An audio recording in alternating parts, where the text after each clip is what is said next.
Sir 2 கேள்விக்கும் ஒரே பதில் தான் நினைக்கிறேன். ஸோ அதனால ம். 2 கேள்வியும் ஒண்ணா கேட்டுறேன். நீங்க சரி. அதுக்கு ஆன்சர் பண்ணுங்க. ம். Sir multiple loan approximate 70 lakhs கட்ட வழியே இல்ல. ம். இன்சால்வென்சி மஞ்சள் நோட்டீஸ் கொடுத்துட்டா, ம். பான் கார்டு, ஆதார் கார்டு அரசு சலுகை ரத்து செய்ய ஆகுமா? இந்த கேள்விகளுக்கு நான் பதில் சொல்றதுக்கு முன்னாடி சில சமூக விரோதிகள் தவறான தகவலை வந்து பரப்பிட்டு இருக்காங்க.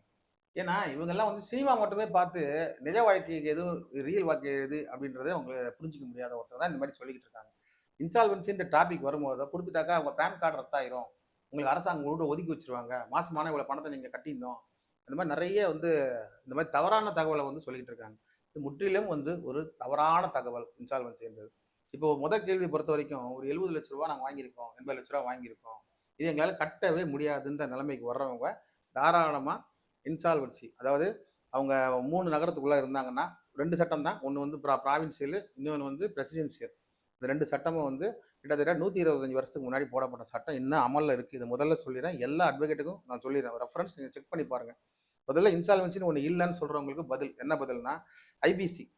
ஐபிசி வந்து 2016ல வந்து ஒரு சட்டம் கொண்டு வந்தது. 2000 என்ன கொண்டு வந்திருக்காங்க? அதாவது கம்பெனி ஆக்ட். அதுல வர்றவங்க என்சிஎல்டி போயிரணும். உங்களுக்கு வந்து இந்த இன்சால்வென்சி செல்லாது. அதே போல 1 கோடிக்கு மேற்பட்ட 8 கோடிக்குள்ள இருக்கக்கூடிய நபர்கள் வந்து பர்சனல் இன்சால்வென்சின்னு சொல்றாங்க. அப்படி ஒரு லீகல் வேர்டு கிடையாது. அதுக்கு பேர் வந்து ப்ராவின்சியல் இன்சால்வென்சி ஆக்ட் அல்ல பிரசிடென்சியல் இன்சால்வென்சி ஆக்ட் 1908, 1920 இந்த 2 ஆக்ட் தான். இந்த 2 ஆக்ட் மூலமா நீங்க செக்ஷன் 10 மூலமா எங்களால கொடுக்க முடியலன்னு கோர்ட்ல சொல்லிடுங்க. இதுதான் சார் செக்ஷன். இது இல்லைன்னு யாரும் சொல்ல முடியாது. இன்னைக்கு வரைக்கும் கூட பதிவு பண்ணிட்டு இருக்கோம் கேஸ். இன்சால்வென்சி கேட் மாதிரி பணத்தையே கட்டவே முடியாது. ஏன்னா ஒரு சிலர் சொல்லுவாங்க, சார் எனக்கு 1 வருஷம் டைம் வேணும், 2 வருஷம் டைம் வேணும். ஒருத்தர் பட்டவர்த்தனமா சொல்லிடுவாங்க, சார் இல்ல சார் நான் மொத்தமா ஏமாந்துட்டேன், என்னால முடியவே முடியாதுன்னு சொல்றவங்க மட்டும் தான் இன்சால்வென்சி டாபிக்கே எடுக்கணும். இதுக்கு already private summon, government summon, இது அதாவது கோர்ட் சம்மன் இதெல்லாம் கொடுத்து முறைப்படி ஆரம்பிச்சு முறைப்படியா முடிக்கணும். புரியுதா? சும்மா ஃபைல் பண்ணி விட்டுட்டான் அப்படின்னா டிபால்ட்டாவே இருந்ததுன்னா டிஸ்மிஸ் ஆகி போயிடும். ஸோ அடுத்த கேள்வி, ஆதார் பேன் பேக் பண்ணுவாங்களா? அதாவது ஒருத்தர் எந்த கடனையும் கட்ட முடியலன்னா கடனுக்குன்னு ஒரு தகுதி இருக்குங்க. நிறைய பேர் சார் ஒரு 50,000 வாங்கிட்டேன் இன்சால்வென்சி கூட காமெடி பண்றாங்க.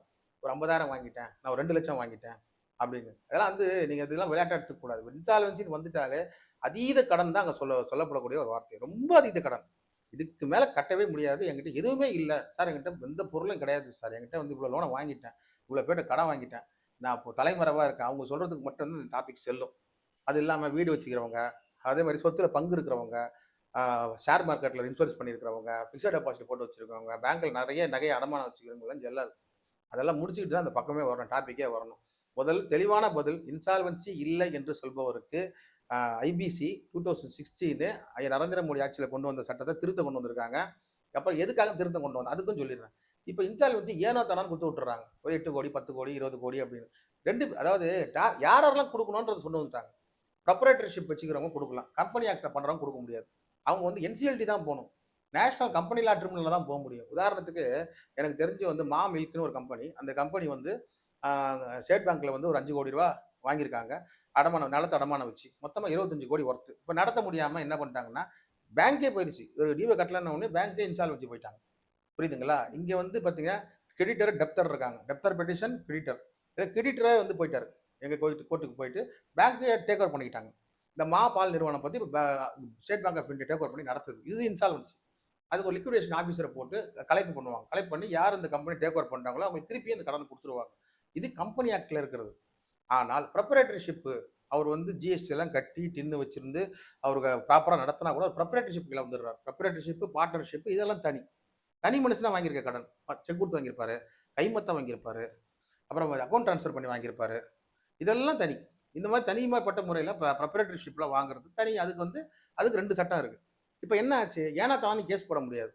ஏன்னா தானே 1908 சட்டத்திலையும் 1920 கேஸை போட்டு பட் பெண்டிங்ல வச்சிருவாங்க சில பேர். அந்த காலத்துல பாத்தீங்கன்னாக்கா நிறைய பேர் வந்து இன்சால்வென்சி கொடுத்துருக்காங்க. டிஆர் மகாலிங்கம் கூட வச்சிங்களேன், அவர் ஒரு பெரிய சிங்கர் அண்ட் ஆக்டர், நடிகர். படம் எடுத்து அவரும் இன்சால்வென்சி மஞ்சள் கடிதாசி கொடுத்துருக்காரு. அன்னைக்கு காலகட்டத்தில் இந்த மஞ்சள் கடிதாசிங்கிறத வந்து பேப்பர்லாம் போடுவாங்க. அதே போல செவுத்துல நோட்டீஸ் ஒட்டுவாங்க. இந்த நபர் வந்து திவால் ஆயிட்டார். அப்பெல்லாம் திவால் தான் சொல்லுவாங்க. திவால் சட்டம். திவால் ஆயிட்டாரு.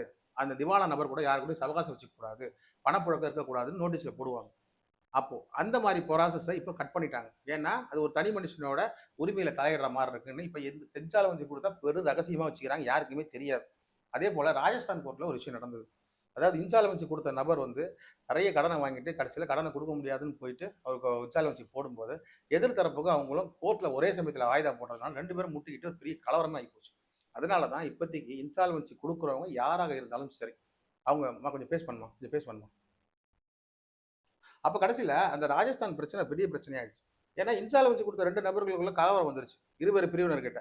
அப்பதான் வந்து இன்சால்வன்சி கொடுக்கும்போது வந்து அந்த ஒருத்தருக்கு ஒரு வாய்தாவும் மற்றவங்களுக்கு இன்னொரு வாய்தாவும் கொடுக்குறாங்க. அது மாஸ்டர் கோர்ட் வரைக்கும் கொண்டு போனோம். இதெல்லாம் அட்வொகேட் பிரச்சனை நாங்கள் பார்த்துக்கிறோம். அப்புறமா ஏற்கனவே சொல்லிட்டேன், இன்சால்வன்சின்னு உனக்கு இருக்குன்னு சொல்லிட்டேன். அது அதீத கடன் உள்ளவர்கள் வந்து கட்ட முடியாதவர்கள் பெறக்கூடிய சட்ட நிவாரணம். அதில் ஒரு செக்ஷன் 31 ரொம்ப முக்கியம். நான் சொல்ற எல்லாத்தையும் நீங்கள் நெட்டில் போட்டு செக் பண்ணணும். செக்ஷன் 31 என்ன பண்ணுது, உங்களை கைது செய்யறதெல்லாம் தடுக்குது. இன்சால்வன்சி கொடுத்தவரை வந்து பணம் இல்லைன்ற காரணத்துக்காக கைது செய்ய முடியாது. அதுதான் அது மெயின். அது ப்ரொடக்ஷன் வந்து section 31 of provincial insolvency act 1920 தெளிவாக சொல்லுது. அதையே நெட்டில் போட்டு செக் பண்ணீங்க, தமிழ்லேயே இருக்கு. அதுக்கப்புறம் பார்த்தீங்கன்னா அதிமேதாவி சொல்றது பேன் கார்டு ஆதார் ரத்து பண்ணிடுவாங்க அப்படின்னு. இதை விட முட்டாள்தனமான ஒரு செயல், முட்டாள்தனமான ஒரு வார்த்தை யாரும் சொல்ல முடியாது.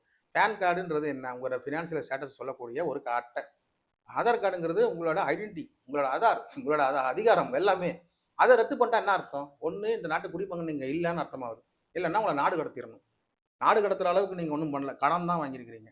அதே போல் இந்திய குடிமகன் அல்லன்னு சொல்றதுக்கு நீ வெளிநாட்டிலேருந்து இங்கே ஊடுருவ தீவிரவாத செயல் செய்கிறவங்களும் கிடையாது. அப்படி இருக்கும்போது அவங்களுக்கு தான் அது செட்டுமே தவிர பேன் கார்டு ரத்து பண்ணுறாங்க, ஆதார் கார்டு. இன்னொரு அதிகபட்சமாக ஒருத்தர் கூவியிருக்காரு, அதாவது வந்து அரசாங்க சலுகையெல்லாம் ரத்தாயிரும் அப்படின்னு. அரசாங்கம் கொடுக்குற அரிசி பருப்பு எல்லாம் கட் பண்ணிடுவாங்க. இதெல்லாம் வந்து ஒருத்தங்களை பயமுறுத்துறது, தெரியாத விஷயத்தை தெரிஞ்சுக்கிற மாதிரி காட்டிக்குது. இந்த மாதிரி சொல்றவங்க என்ன சொல்லுவாங்க, தனக்கு நிறைய விஷயம் தெரியும் அப்படின்றது காட்டிக்கிறதுக்காக. உண்மையில ஒரு மண்ணாங்கட்டியும் தெரியாதுன்றது நான் சொல்றேன். அந்த மாதிரி இன்சால்வன்சி கொடுக்குறன்ற ஒரு வக்கீலுக்கும் அவருக்கும் உள்ள ஒரு ரகசிய வந்து ஒப்பந்தம் யாருக்கும் தெரியாது. கடன் வாங்கினவருக்கும் கொடுத்தவருக்கு மட்டும் தெரியும். அதே மாதிரி கடன் கொடுத்தவர் வந்து என்னென்ன பண்ணுங்கிறது தெளிவு இருக்கும். அதை மீறி நடந்தாருன்னா அவரு சிறைக்கு போயிடுவார். அதுல எந்த மாற்றமும் இல்லை. கடன் கொடுத்தவர் இன்சால்வன்சி கொடுத்ததுக்கு அப்புறம் உங்களை மிரட்டினார்னு வச்சுங்க, பணத்தை கட்டி தான் ஆகணும், அதை பற்றிலாம் கவலை இல்லைன்னு சொன்னார்னா செக்ஷன் 31 பெட்டிஷன் போட்டிருக்கோம். லோக்கல் போலீஸ் கம்ப்ளைண்ட் கொடுத்தாலே போதும், இல்லை ஒரு எஸ்பி ஆஃபீஸ் கம்ப்ளைண்ட்டே போதும். இந்த மாதிரி சார் இன்சால்வன்சி போயிருக்கோம், ப்ராப்பர் ஆவணம் என்கிட்ட இருக்கு, பணம் கட்ட முடியாது, எதிர்காலத்தில் சொத்து வாங்கினா நான் கட்டுறதா இருக்கலாம், ஒருவேளை இப்போதைக்கு என்கிட்ட எந்த விதமான பொருளும் இல்லைன்னு கோர்ட்டில் வந்து அஃபீஷியல் அசைனிங் முன்னாடியே நாங்கள் கையெழுத்து போட்டிருக்கோம், இந்தாங்க ரெசிப்ட் காப்பிட்டா வேலை முடிஞ்சுது. பணம் கொடுக்குற அப்புறம் தான் எதுவாக இருந்தாலும் கோர்ட்டில் போய்க்குங்க. அவர் மேலே கை வச்சாலோ அவருக்கு ஏதாவது தொந்தரவு கொடுத்தாலும் நீங்கள் ஜெயிலுக்கு போயிடுவீங்க அப்படின்றது வார்னிங் பண்ணி அமுச்சு விட்ருவாங்க. ஸோ வெளி பிரச்சனையும் வராது. அதே மாதிரி இந்த ஆதார் கார்டு பேன் கார்டு ரத்துலாம் வச்சுங்களேன், அதெல்லாம் சும்மாங்க. பேன் கார்டு ரத்துன்றது நடக்காத ஒரு விஷயம். நீங்கள் என்ன தான் பண்ணாலும் உங்கள் நம்பரில் இருக்கிற பேன் கார்டை யாரும் ரத்து பண்ண முடியாது. சாகிற வரைக்கும் ஒரு பேன் கார்டு தான், அதில் மாற்றமே கிடையாது. என்ன அதில் போட்டிருக்க சிவில் ஸ்கோர் மட்டும்தான் கொஞ்சம் டவுன் ஆகும், இறங்கும். அதை பேஸ் பண்ணி உங்கள் நகை அடமானம் வச்சுன்னா கொஞ்சம் ஃப்ரீஸ் பண்ணலாமே தவிர உங்கள் ஆதார் கார்டு வந்து பேன் கார்டு பிளாக் ஆக வாய்ப்பு இல்லை. பேன் கார்டு இன்னும் கேட்டால் ஆதார் கார்டை ரத்து பண்ணுற அதிகாரம் குடியரசுத் தலைவருக்கே இல்லை. அதுக்கு பின்னாடி கண்டிஷன்ஸ் போட்டிருக்காங்க. இந்தந்த கண்டிஷன் நான் சொல்லிட்டேன், அந்தந்த கண்டிஷனில் இருந்தால் மட்டும்தான் அவர் இந்திய குடிமகன் கிடையாதுன்றதை சொன்னால் தான் அதை ரத்து பண்ணுறதுக்கான அதிகாரமே இருக்குது. கேவலம் லோன் வாங்கினதுக்கு, செக்கு கொடுத்து பணம் வாங்கினதுக்கு, இந்த ஆப் லோன் வாங்கினதுக்கு, இதுக்கெல்லாம் வந்து அவனுங்க வந்து ஆதார் ரத்து பண்ணுவாங்க, குடியுரிமை ரத்து பண்ணுவாங்க, ரேஷன் கார்டில் உங்களுக்கு ரேஷன் அரிசி தர மாட்டாங்க, சக்கரை தர மாட்டாங்க, பொங்கலுக்கு புடவை தர மாட்டாங்க, வேட்டி தர மாட்டாங்க, கரும்பு தர மாட்டாங்கன்னு 1000 சொல்லிட்டு இருப்பாங்க. இவங்களாம் வேலை வெட்டி இல்லாதவனுங்க. இவங்க பேச்செல்லாம் காதலியே போட்டுக்காதீங்க. ப்ரொவிஷன் இருக்குது. இந்த ப்ரொவிஷன் மூலமாக தினசரி ஃபைலிங் எல்லா கோர்ட்லையும் வந்து வழக்கறிஞர் பெருமக்கள் பண்ணிக்கிட்டு தான் இருக்காங்க. இப்போ இன்சால்வன்சி டெய்லி நம்பர் ஆகுது. 3 கோர்ட்லையும் பண்ணலாம், அதாவது வந்து சப் கோர்ட்லையும் பண்ணலாம், டிஸ்ட்ரிக்ட் கோர்ட்லையும் பண்ணலாம், ஹை கோர்ட்லையும் பண்ணலாம். அதுக்கு உண்டான காரணத்தை தெளிவாக சொல்லணும், எவ்வளோ அமௌண்ட்டுங்கிறத தெளிவாக மென்ஷன் பண்ணணும். ரொம்ப டீப்பான ஒரு இது தேவை கிடையாது. மற்ற இது என்சிஎல்டிக்கு தான் வந்து டீப்பான விஷயங்கள்லாம் தேவை. உதாரணத்துக்கு அந்த டீப்பான விஷயம் என்னங்கிறத நான் சொல்லிடுறேன்.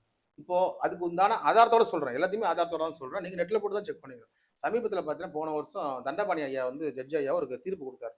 அதாவது செக் விஷயத்தை பொறுத்த வரைக்கும் சம்மன் போலையா, அது சம்மனை வந்து வாட்ஸ்அப்பில் அனுப்பு, வாட்ஸ்அப்பில் இல்லையா மெசேஜில் அனுப்பு, இல்லை இமெயில் இருக்கா இமெயிலில் அனுப்பு. ஸோ சம்மன் வந்து வழக்கு தேங்கி இருக்கு. அருப்புக்கோட்டை கேஸில் தான் இந்த இது வந்துச்சு. அருப்புக்கோட்டை ஜேஎம் கோர்ட்டில் போட்ட கேஸுக்கு அவங்க சொன்னாங்க, என்ன சொன்னாங்க, இந்த போல வந்து சம்மன் போலன்ற காரணத்தை சொல்லாதீங்க, சம்மனை சர்வ் பண்ணுங்க அப்படின்ட்டார். அதனால என்ன அர்த்தம்னா, இதில் நம்ம புரிஞ்சிக்க வேண்டியது, பணம் கொடுத்தவர் அட்ரஸ் இல்லைனாலும் பரவாயில்ல, மெயில் ஐடி போதும், மெயில் ஐடியும் இல்லைனா பரவாயில்ல, ஃபோன் நம்பர் இருந்தால் போதும். ஃபோன் நம்பரும் ஒர்க் ஆகலைன்னா அந்த மெசேஜ் தட்டி விட்டிங்கன்னா எவிடன்ஸ் தான். இந்த எவிடன்ஸ் வந்து 2010 இன்ஃபர்மேஷன் டெக்னாலஜி ஆக்ட் பிரகாரம் செல்லும். அதனால் கடன் கொடுத்தவர் எங்கேயே இருந்து ஏதோ ஒரு ஃபோனில் மிரட்டினா கூட நீங்கள் சம்மன் அவருக்கு ஈஸியாக அனுப்பிச்சிடலாம். இதை தான் சட்டம் சொல்லுது. அதனால் இன்சால்வன்சி ஆக்டை பொறுத்த வரைக்கும் அது கிளியராக இருக்குது. மக்கள் தான் வந்து பயமுறுத்துறாங்க. கடன் வாங்கினவர் ஒரு குறிப்பிட்ட எல்லைக்கு மேலே போயிட்டாங்கன்னா கடன் அதுக்கு ரீசனபிளாக இருக்கணும். சும்மா 10 லட்சம் வாங்கிட்டேன், 20 லட்சம், ஓரளவுக்காவது ஒரு 15 லட்சம், இது வந்து ஒரு டார்கெட்டாக நாங்கள் வந்து சொல்கிறோம். இது சட்டத்தில் எழுதப்படலை. சட்டத்தில் வந்து இன்சால்வன்சி பற்றி தான் சொல்லியிருக்காங்களே, எவ்வளோ அமௌண்ட் கொடுக்கலான்றதை சொல்லலை. ஒருத்தர் நொடித்து விட்டால், நொடிப்பு நிலை எய்து விட்டால், தன்னிடம் எந்த விதமான அசையும் அசையா பொருளும் இல்லை என்று நீதிமன்றத்துக்கு தெளிவுபட விலக்கி இருந்தால் அவருக்கு வந்து கொடித்தவர் என்று அறிவிக்கப்படும் சட்டத்தில் இருக்கே தவிர, அவர்கிட்ட 10,000 ரூபாய் இருக்குது, 5,000 ரூபாய் இதெல்லாம் கிடையாது. அதிகபட்ச செலவும் கிடையாது. அதுக்கு உண்டான செலவும் பார்த்தா கோர்ட்டு கட்டணம் ரூ. 100 தான். ரூ. 100 தான் ஸ்டாம்ப் டியூட்டி அப்படின்னு சொல்லி முடிச்சுக்கிறேன். இந்த 2 கேள்விக்கான பதில் சொல்லிட்டேன். இந்த இன்சால்வன்சியை பத்தி, நொடித்தவர் சட்டம், மஞ்சள் கடுதாசி, இதுக்கு எல்லாத்துக்கும் இதுதான் ஒரு சட்டம் தான் இதெல்லாம். இதுக்கு தான் பல பேர்கள் இருக்கு. பல பேர் இதை குழப்பிக்கிட்டு இருக்காங்க. இது குழப்பறதுக்கு காரணமே வச்சுங்க, கடன் வாங்கின மனநிலைமை மாற்றணும். அவனுக்கு சில பேர் சைக்கோங்க சில பேர் இருக்காங்க. மற்றவங்க கஷ்டப்படுறத பார்த்து அதில் சந்தோஷப்படுற சைக்கோங்க ஏக பேர் இருக்காங்க. ஒருத்த கஷ்டத்தில் இருக்கான மேலும் மேலும் பயமுறுத்தி அவன் கஷ்டத்தை ரசிக்கிற சைக்கோங்க நிறைய பேர். அந்த மாதிரி சைக்கோக்கள் பரப்புற வதந்தி தான் இது. கடன் கொடுத்தவர் வந்து கடனை கொடுக்க முடியல ஃபினான்ஷியல் ஸ்டேட்டஸ் தானே தவிர அது ஒரு தீவிர குற்றமே கிடையாது. அது மாதிரி கடன் வாங்கியவர்கள் வந்து செலுத்த முடியாதுன்னா அதை நீதிமன்றத்துக்கு முறைப்படி சொன்னீங்கன்னா நீதிமன்றம் தன்னோட வேலையை பார்க்கும்னு சொல்லி முடிச்சுக்கிறேன். நன்றி.